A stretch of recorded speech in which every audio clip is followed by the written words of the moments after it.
안녕하세요. 이상훈입니다. 이번 시간은 약속대로 HPLC 오토 샘플에 의한 캐리오버 현상에 대해서 알아보도록 하겠습니다. 자, 우리가 블랭크 인젝션을 합니다. 블랭크라고 하는 것은 보통 이제 두 가지로 생각할 수가 있죠.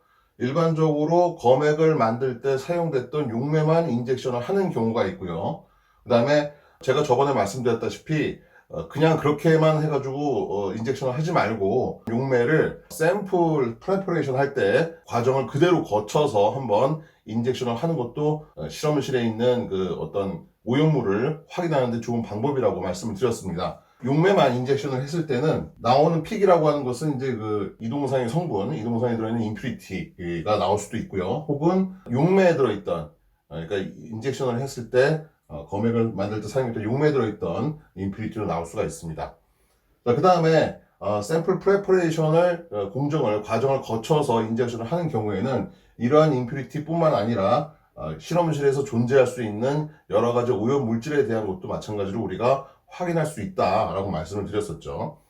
자, 그 다음에 이렇게 나오는 블랭크 픽들의 특징 중에 하나는 보통 이제 그 용매라든지 아니면은 실험실에 있는 어떤 그 오염 물질에 의한 픽은 그 픽의 크기가 항상 거의 일정합니다. 반면에 모바일 페이스에 의해서 나타나는 픽 같은 경우에는 모바일 페이스에 있는 임퓨리티들이 이제 컬럼에 쌓이는 경우에 특히 그레이디언트를 거는데 컬럼 안정화 시간을 어떤 경우는 길게 주고 어떤 경우는 짧게 주는 경우, 그래서 길게 주는 경우에는 그만큼 컬럼에 임퓨리티가 많이 쌓여서 더 큰 픽을 나타낼 수가 있고요. 그렇지 않은 경우에는 좀 상대적으로 작은 픽이 나타날 수 있죠. 그래서 특히 모바일 페이스에 들어있는 임퓨리티의 경우에는 픽의 크기가 커졌다 작아졌다 할 수도 있다라고 말씀을 드렸었죠. 자, 그러면은 오토 샘플러에 의한 캐리오버의 픽의 특징은 어떤 것이 있냐면은 일단 그런 것들은 앞에서 샘플 솔루션이라든지 여타의 다른 이제 인젝션을 실시를 했을 때 앞에서 나오는 성분과 똑같은 리텐션 타임에서 블랭크 인젝션을 했을 때도 마찬가지로 그런 픽들이 작은 픽들이 보인다라는 거죠. 그래서 이런 것들은 용매라든지 아니면은 모바일 페이스에서 나오는 것들이라기보다는 앞전에 인젝션 했던 샘플 했던 성분이 오토 샘플에 남아있다가 그 다음 블랭크 인젝션에서 나오는 걸로 우리가 보통 유추할 수가 있습니다. 자, 그러면은 캐리오버에 의한 픽은 어떤 특징을 가지고 있냐면요. 블랭크 인젝션을 계속하면 어떻게 됩니까? 점점 그 픽의 크기가 일정한 비율로 감소를 할 겁니다. 예를 들어서 자, 샘플을 인젝션을 했을 때 나왔던 샘플 성분의 피크의 면적이 예를 들어서 뭐 1000이었다라고 한다면은 그 다음에 이제 블랭크를 인젝션을 했을 때 그 픽의 크기가 뭐 예를 들어서 뭐 50으로 작아졌어요. 그러면 5% 감소하는 거죠. 그러면 그 다음에 두 번째 블랭크 인젝션에도 마찬가지로 5%의 감소가 일어나서 이때는 한 2.5 정도의 크기를 갖는다라고 우리가 예상할 수가 있고요. 보통 그런 식으로 피크의 크기가 점점 감소하는 것들이 이제 오토 샘플의 캐리오버의 현상에 의한 것이다라고 볼 수가 있습니다.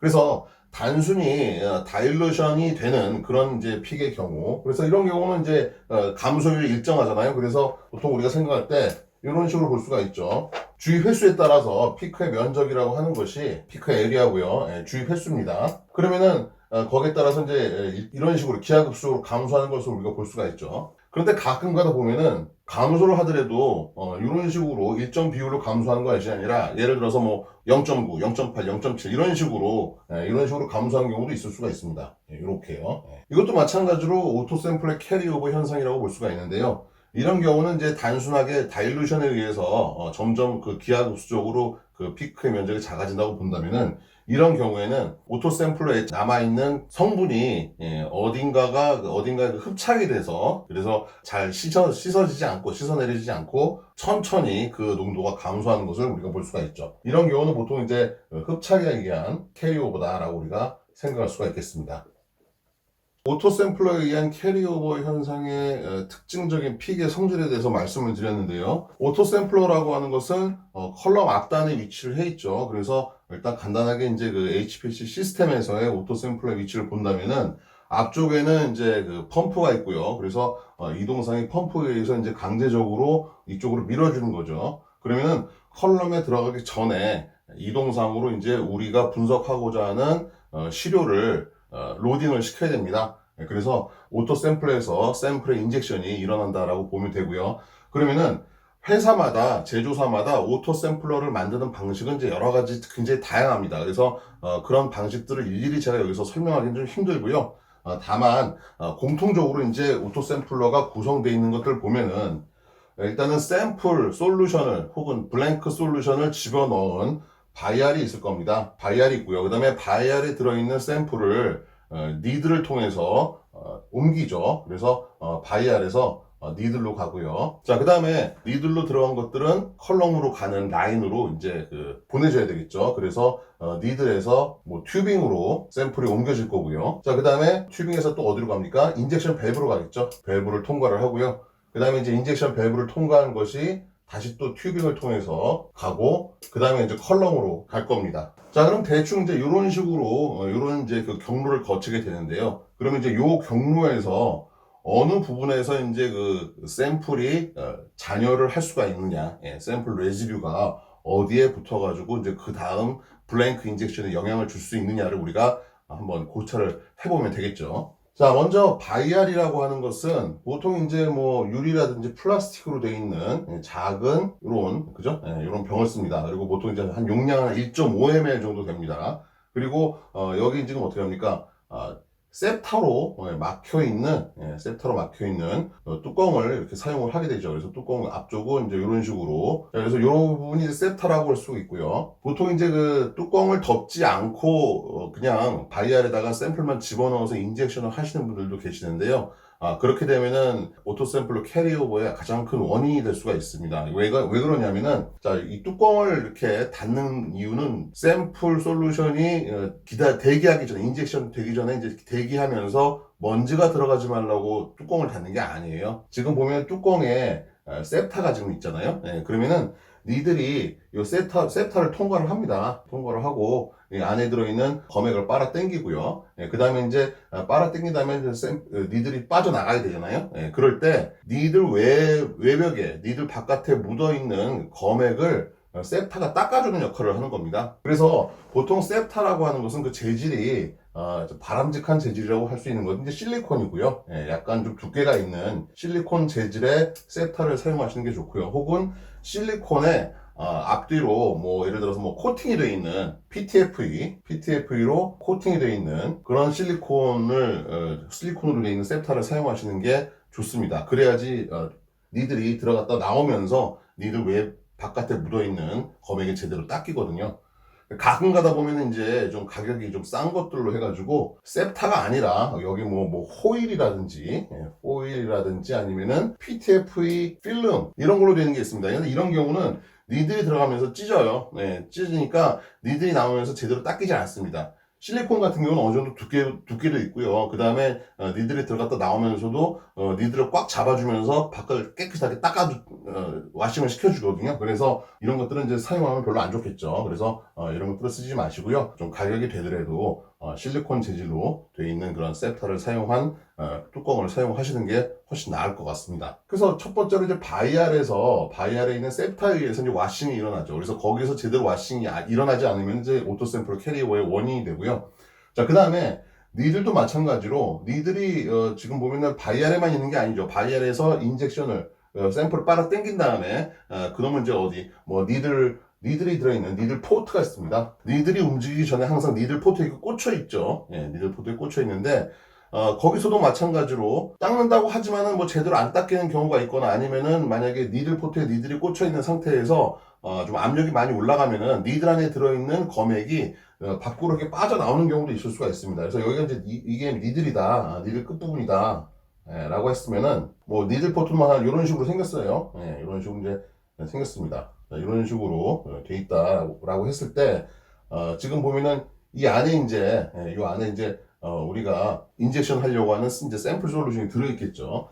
그런데 보면은 어떤 오토 샘플러 같은 경우에는 니들 안으로 이동상이 흐르면서 이제 인젝션이 됩니다. 그러면은 압력이 많이 걸리겠죠. 그래서 그런 경우에 여기 있는 이제 압력에 의해서 밀려 나와서 이 바깥으로 이제 이런 식으로 검액이 이제 나오는 경우가 있을 수가 있고요. 그게 이제 나중에 니들이 샘플을 또 찌르기 위해서 빠져서 이제 움직일 때, 바이알 쪽으로 갈 때, 그때 이제 여기 있던 샘플 솔루션이 이 안으로 이제 들어갈 수 있는 그런 상황이 있을 수가 있죠.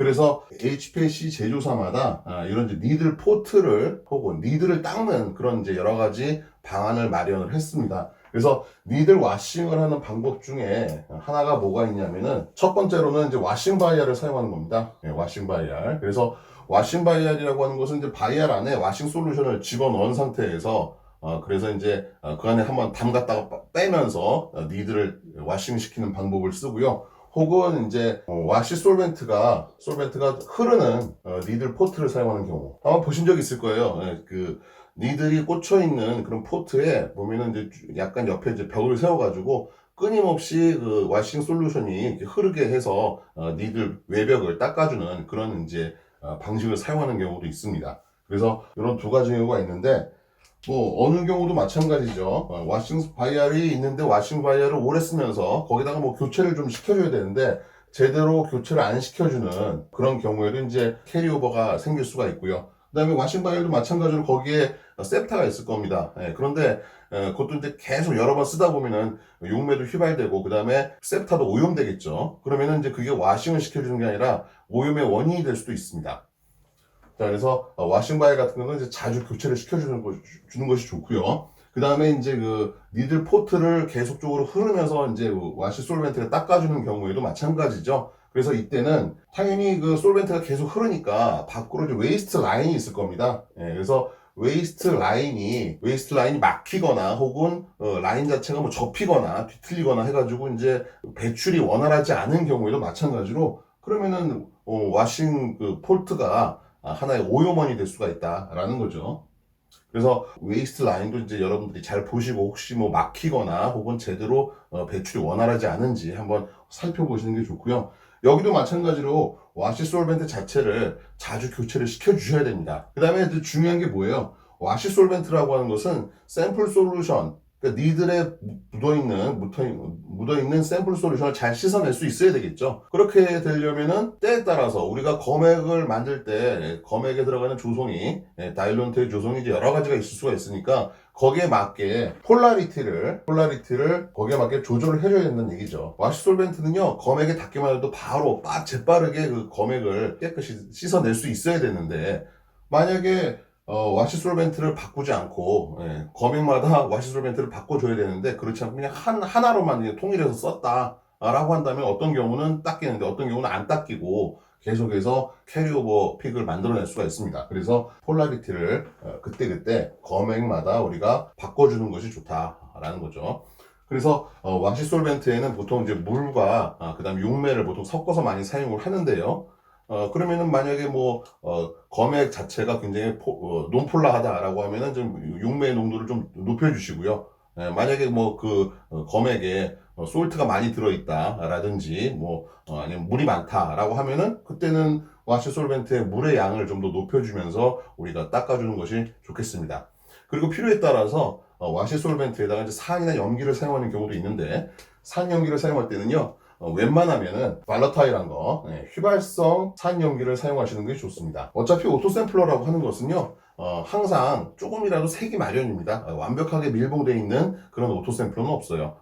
그러다 보면은 이게 만약에 산염기에 어떤 이제 석출될 수 있는 그런 물질들이 있다라고 한다면은 그때는 항상 용매를 휘발할 수밖에 없는데 거기에 이제 하얗게 끼게 되죠. 그래서 그런 것들을 막으려면은 처음부터 휘발성인 그런 산인 경우에는 아세틱 애시드, 폴믹 애시드 여러분 잘 아시죠? 휘발성이고요. 그다음에 암모니아 같은 것들도 마찬가지로 휘발성입니다. 그래서 물이라든 용매가 증발을 없어지더라도 그런 것들이 남아 있더라도 마찬가지로 휘발돼서 깔끔하게 없어질 수 있도록 그렇게 만들어 주시는 것이 좋습니다. 자, 그다음에 니들을 거친 검액은 이제 튜빙을 통해서 인젝션 밸브를 거쳐서 다시 또 튜빙을 통해서 컬럼으로 가게 되죠. 그런데 그 사이에 이제 뭐가 있습니까? 검액을 일정 부피만큼 인젝션 되도록 만들어주는 루프라고 하는 곳을 이제 거치게 됩니다. 그래서 루프의 역할은 10마이크로리터면 10마이크로리터, 20마이크로리터면 20마이크로리터 일정 부피의 검액이 인젝션 되도록 만들어주는 그런 역할을 하는 곳인데요. 그럼 물론 튜빙이라든지 루프라든지 이런 곳에도 마찬가지로 검액이 잔여할 수 있는 그런 소지가 있죠. 그런데 사실 여기에서는 그렇게 검액이 남아있는 경우가 많지가 않습니다. 왜냐하면은 그 부분을 보통 이제 이동상으로 이제 플러싱이 많이 계속적으로 이제 이동상으로 플러싱이 되기 때문에 거기서 이제 남는 경우는 별로 없고요. 주의하셔야 될 게 이제 인젝션 밸브. 보통 이제 우리가 인젝션을 하면서 인젝션 밸브가 돌아가면서 이제 유로를 바꿔주게 되죠. 그런데 인젝션 밸브에 보면은 보통 이제 그 피팅이 있죠. 그래서 물론 인젝션 밸브뿐만 아니라 니들이라든지 아니면 뭐 이런 부분에도 이제 피팅이 존재를 하는데요. 보통 우리가 많이 사용하는 피팅이 어떤 것들입니까? 보통 이제 핑거 타이튼 피팅을 많이 사용을 하시죠. 보통 이제 이렇게 생겼죠. 뭐 그림을 좀 그리자면은 이렇게 해가지고 이제 이런 식으로 너트가 있고요. 너트가 있고 그 다음에 여기에 이런 식으로 여기에서 나사산이 나사산이 이렇게 나와 있고, 그 다음에 이제 이런 식으로 요걸 갖다가 이제 우리가 보통 핸드 타이트 피팅이라고 이제 보통 얘기를 하는데, 그러면 이제 여기 가운데 이제 구멍이 뚫려 있어요. 그래서 가운데 이제 어떻게 해요? 튜빙을 갖다 끼워 넣죠. 이런 식으로 이제 갖다 끼워 넣습니다. 이런 식으로 갖다 끼워 넣고, 여기도 마찬가지로 튜빙이 이런 식으로 나와 있을 겁니다. 그래서 이런 부분들을 갖다 가지고 이제 우리가 여기 손으로 이제 돌려서 여기 있는 너트를 돌려가지고 이제 튜빙을 연결을 시키는데요. 보면은 이게 연결 부위에다가 연결을 하든지 간에 아니면 컬럼에다 연결을 하든지 간에 항상 주의하실 게 뭐냐면은 요 튜빙을 끝까지 밀어 넣은 다음에 요 너트를 손으로 꽉 조여주셔야 됩니다. 안 그러면은 어떤 일이 발생을 할 수가 있냐면은, 자, 예를 들어서 지금 보면은 뭐 한 여기까지 나와 있다고 합시다. 튜빙이 여기까지 나와 있고요. 그 다음에 이제 만약에 뭐 요렇게 생긴 부분에다가 이제 갖다 끼웠다. 그럼 여기도 마찬가지로 이제 이런 식으로 나사산이 있죠. 이렇게 전문 용어로 이제 야마라고 그러죠. 야마. 자, 그래서 이런 식으로 되어 있는데요. 이 부분처럼 이렇게 지금 비어 있는 공간이 있잖아요. 이렇게 비어 있는 공간이 있으면은 여기에 와류가 발생을 하면서 검액이 이제 남아있을 수가 있습니다. 그러니까 끝까지 다 안 들어가는 거예요. 이 안으로 검액이 다 들어가야 되는데 그렇지가 않을 수가 있다는 얘기죠. 그래서 항상 연결을 할 때는요, 끝까지 이 안까지 꽉 밀어 넣어서 우리가 손으로 강하게 쥘 필요가 있습니다. 자, 처음에는 이런 식으로 해서 제대로 피팅을 잘 연결을 시켰는데요. 이 HPLC 시스템이라고 하는 게 이제 항상 어떻습니까? 항상 압력이 많이 걸리죠. 압력이 많이 걸리다 보니까 이게 이제 계속적으로 쓰다 보면 이제 이 튜빙이 점점 밖으로 이제 밀려 나오는 경우가 있습니다. 그래서 여러분들은 만약에 캐리오버 픽이 보인다라고 하신다면은 뭐 물론 바이알의 어떤 셉타라든지 아니면 니들 와싱이라든지 이런 것들도 좀 고려를 할 수가 있지만은, 아니면 이제 니들이랑 연결된 부분 혹은 인젝션 밸브의 튜빙과 연결된 부분을 한 번 더 확인해 주시는 게 좋죠. 어떻게 하냐면은 이 너트를 갖다가 한번 살짝 풀어요. 푼 다음에 튜빙을 끝까지 한번 꽉 눌러서 집어넣는 겁니다. 그래서 끝까지 밀어 넣은 다음에 다시 한번 조여주세요. 그런 식으로 해가지고 이제 여기 보이드 볼륨을 없애줌으로써 캐리오버 현상을 좀 우리가 막을 수가 있는 거죠. 그래서 그거를 반드시 실시를 해 주시고요. 자, 그 다음에 또 우리가 볼 수 있는 캐리오버 픽이라고 하는 게 이제 앞에서 말씀드렸던 피크의 감소가 다일루션에 의해서 나타난 것처럼 일정한 비율로 피크의 크기가 감소를 하지 않고 0.9, 0.8, 0.7 이런 식으로, 그러니까 잘 감소되지 않는 경우, 그런 경우는 이제 보통 원인이 검액에 들어있는 성분이 어떤 그 오토 샘플 안에 있는 어떤 그 재질에 이제 잘 흡착이 돼서, 그래서 이제 잘 씻겨 내려가지 않는 경우가 이제 있다고 말씀드렸죠. 그래서 보통 흡착이 일어나는 부위가 주로 어디냐 하면은 니드로고, 그 다음에 이제 로터실이라고 뭐냐면 이제 인젝션 밸브에 들어있는 그런 이제 로터 부분에 있는 그 표면에 코팅되어 있는 부분을 갖다 우리 로터실이라고 얘기를 합니다. 그래서 니들도 마찬가지로 니들에 이제 잘 흡착될 수 있는 성분이 스테인리스 스틸이 이제 가장 잘 흡착이 되고요. 그 다음에 이제 뭐 PTFE, 그 다음에 피크 재질. 그러니까 PTFE나 피크 재질을 스테인리스 스틸로 되어 있는 니들에다 좀 코팅을 시키면 그만큼 흡착을 막아줄 수가 있다는 얘기죠. 그 다음에 이제 가격이 좀 되지만 이제 플래티넘 코팅을 하는 경우에도 마찬가지로 스테인리스 스틸보다는 훨씬 더 검액에 의한 성분들의 그 흡착을 막아줄 수가 있습니다. 자, 그 다음에 로터실 같은 경우도 마찬가지로 뭐 제조사에다 연락을 해서 뭐 하이드로포빅 인터랙션이라든지 아니면 뭐 하이드로전 본딩이라든지 이런 것들을 좀 막아줄 수 있는 그런 재질로 바꿔달라고 할 수도 있는데, 사실 이런 것들은 굉장히 돈이 많이 들죠. 그리고 진짜 굉장히 큰 돈이 듭니다. 그쵸? 네, 큰 돈이 들어서. 그래서 이런 경우는 먼저 뭐 이런 재질을 바꿀 생각을 하지 마시고요. 이렇게 한번 해보십시오. 우리가 이동상이라든지, 그러니까 뭐, 모바일 페이스라든지, 아니면은 검액을 썼던 희석 용매라든지, 아니면은 와싱 솔벤트라든지, 요런 것들을 한번 우리가 한번 바꿔보는 겁니다. 그래서 예를 들어서, 흡착이 일어나는 것이 보통 이제 많이 나는 게 이제 극성결합이죠. 예, 극성결합. 이온결합은 없어요. 예, 이온결합은 없고요. 보통 이제 극성결합이나 아니면은 그러니까 극성결합 중에서 이제 강한 게 수소결합을 있습니다. 그래서 수소결합에 의해서 일어나는 흡착이거나 아니면은 하이드로포빅 인터랙션에 의해서 일어나는 흡착일 수가 있습니다. 그래서 하이드로포빅 인터랙션에 의해서 일어나는 흡착 같은 경우는 어때요? 그때는 희석액이라든지 아니면 와싱 솔벤트에 우리가 용매의 농도를 좀 높여줌으로써 그런 것들을 좀 막을 수가 있고요. 그 다음에 하이드로전 번드에 의한 그런 흡착 같은 경우에는 보통 하이드로전도를 막을 수 있는 그런 시약들이 있습니다. 이걸 케이어트로픽 리전트라고 하는데요. 뭐가 있냐면은 구아니딘이라든지 우레아 같은 것들, 이런 것들이 그 수상 안에 물 속에 들어가면은 이런 것들이 이제 수소결합을 막아주는 역할을 하는 거죠. 왜냐하면 질도 이제 수소결합할 수 있는 그런 여러 가지 모이에티가 많으니까요. 그래서 보통 수소결합을 막아주는 그런 역할을 하는 것들이 이제 케이어트로픽 리전트라고 얘기를 하고요. 이런 것들을 모바일 페이스나 와싱 솔벤트, 모바일 페이스보다는 아무래도 이제 우리가 검액을 만들 때 희석액에다가 좀 섞어준다든가 아니면은 이제 와싱 솔벤트에다가 약간 섞어가지고 흡착되어 있는 것들을 이런 것들로 해가지고 이제 우리가 제거할 수도 있다라는 거죠.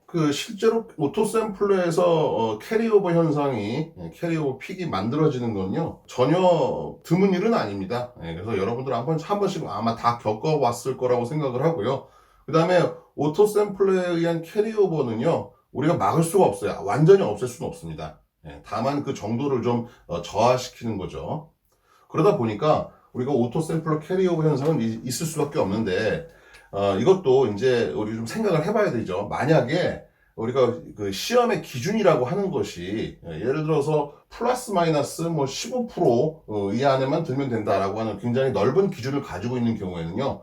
그런 경우는 캐리오버에 의한 게 뭐 보통 한 1에서 2% 정도 되거든요. 그러면은 1에서 2% 정도 되는 그런 오차를 나타내는 캐리오버 픽의 변화 정도는 이런 거에 그렇게 크게 영향을 미치지 않을 거예요. 그죠? 그래서 뭐 드럭 디스커버리라든지 뭐 아니면은 파마코 카이네틱스 뭐 분석이라든지 하는 그런 경우에는 이제 이런 기준이 좀 높죠. 그런데 반면에 이제 제품 함량을 분석을 한다든가 하는 경우, 그래서 뭐 플러스 마이너스 2% 이내로 뭐 있어야 된다라든지 뭐 이런 경우에는 1에서 2% 정도의 그 오차라고 하는 것은 굉장히 크죠. 그래서 그런 경우 우리가 어떻게든지 간에 캐리오버 픽이 안 나타나도록 우리가 좀 신경을 쓸 필요가 있습니다. 그래서 앞에서 뭐 여러 가지를 말씀드렸죠. 와싱 솔벤트를 바꾼다든가 아니면 교체를 시켜준다든가 아니면 뭐 우리가 하여간 뭐 부품을 다 뭐 분해를 해서 뭐 빡빡 닦는 경우도 있을 수가 있고요. 그런데 이렇게 저렇게 해도 정말 이건 뭐 조금 나오는 그 캐리오버 픽을 정말 막기가 힘들다라고 하는 경우에는요.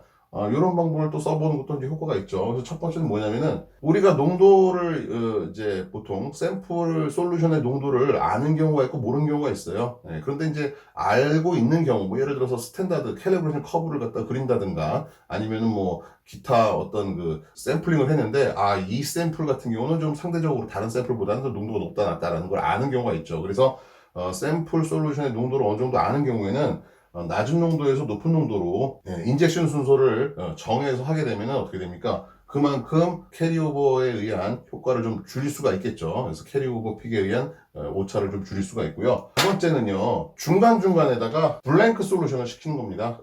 그래서 예를 들어서 농도가 높은 샘플을 인젝션을 하고 그 다음에 농도가 낮은 샘플을 인젝션을 해야 되는 경우가 있을 수가 있죠. 그러면 그 사이에다가 이제 블랭크 인젝션을 끼워 넣는 거죠. 만약에 한 번 블랭크 인젝션을 했는데도 캐리오버 픽의 크기가 많이 줄어들지 않는다. 그러면은 필요하다면 두 번, 세 번 블랭크를 끼워 넣어가지고 반복시켜서 우리가 거기에 나와 있는 캐리오버 픽의 크기를 줄여줌으로써 오차를 줄일 수가 있습니다. 이런 방법을 사용하시는 것도 하나의 이제 방법이 되는 거죠. 자, 이번 시간은 오토 샘플러에 의한 캐리오버 현상에 대해서 말씀을 드렸는데요. 꽤 오랜 시간 동안에 말씀을 드린 것 같습니다. 그럼에도 불구하고 아마도 여러분들이 이런 내용에 대해서 완전히 만족하지 못하는 경우도 있을 수가 있어요. 왜냐하면은 각 제조처마다 HPLC 시스템마다 오토 샘플러의 구조라든지 원리라든지 하는 것들은 굉장히 각양각색이기 때문이죠. 그래서 같은 제조사에 나오는 것들이라도 하더라도 뭐 이전 버전에 나와 있는 모델이라든지 최신의 버전 모델이라든지 하는 것들도 마찬가지로 오토 샘플러의 구조가 다른 경우도 많습니다. 물론 제조사 자체도 이러한 캐리오버를 줄이기 위한 여러 가지 기술적인 노력을 많이 하겠죠. 하지만은 일단은 분석을 하시는, 시험을 하시는 여러분들 입장에서는 제가 권해드리고 싶은 것은 오토 샘플에 의한 캐리오버를 조금이라도 줄이기 위해서는 여러분들 스스로가 매뉴얼을 보시고 그리고 그 제조사의 엔지니어에게 연락을 해서 내가 쓰고 있는 HPLC 시스템 오토 샘플러가 어떤 식으로 돌아가는지를 잘 이해를 하셔야 됩니다. 가끔가다 보면은 시험만 하고 그 안에 돌아가는 기기적인 어떤 내용이라든지 하는 것들을 별로 신경을 안 쓰려고 하시는 분들이 계시는데요.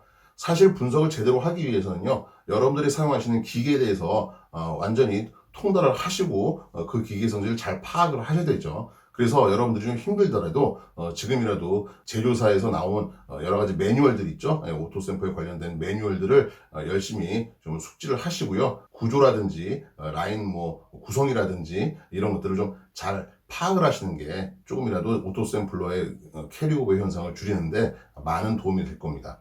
이번 시간은 여기까지 하겠습니다.